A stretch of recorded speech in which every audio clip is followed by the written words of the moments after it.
গৌরাঙ্গ মহাপ্রভুর কথা শুনে গোবিন্দ বললেন, প্রভু যদি সঞ্চয় করে থাকি আমি তো আমার নিজের জন্য কিছু করিনি প্রভু, আমি তো তোমার জন্য করেছিলাম।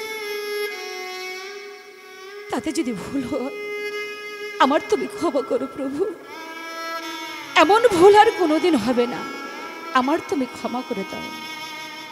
গৌরাঙ্গ মহাপ্রভু বললেন, না গোবিন্দ, তুমি যা ভুল করেছো এ ভুলের কোনো ক্ষমা নাই, তুমি ফিরে যাও গোবিন্দ, তুমি ফিরে যাও, আমি তোমার সঙ্গে সঙ্গে করে নিয়ে যেতে পারবো না, তুমি ফিরে যাও গোবিন্দ, তুমি ফিরে যাও। গোবিন্দ বললেন, প্রভু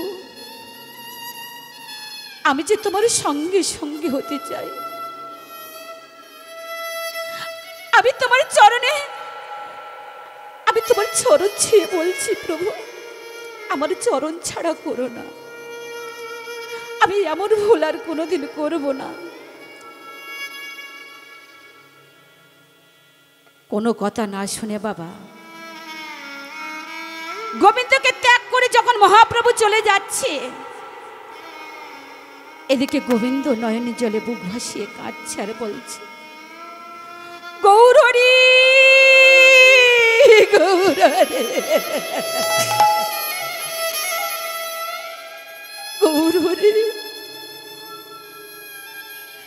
দাঁড়াও গৌরহরি, তুমি দাঁড়াও, আমাকে যখন ত্যাগ করেছো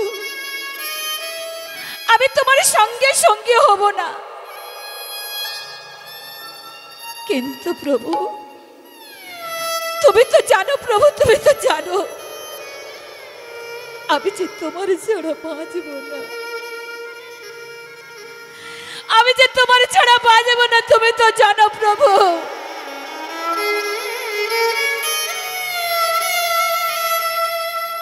দাঁড়াও, যাওয়ার সময় আমার আশীর্বাদ করে যাও প্রভু, যাওয়ার সময় তুমি আমার আশীর্বাদ করে যাও প্রভু, ত্যাগ যখন করেছো আমি তোমার সঙ্গে তো সঙ্গী হব না।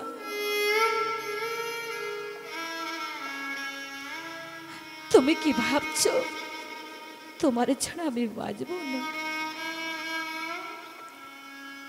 বাঁচবো কি মরবো আগে মাত্র তুমি জানবে, আমি বাঁচবো কি মরবো প্রভু। কি হলো রে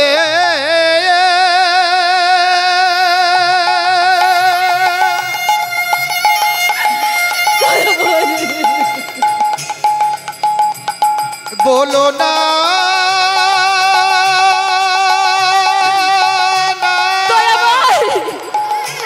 আমি যে তোমার যে কত ভালোবাসি, বলো না, আমি যে তোমার ছাড়া বাঁচবো না প্রভু।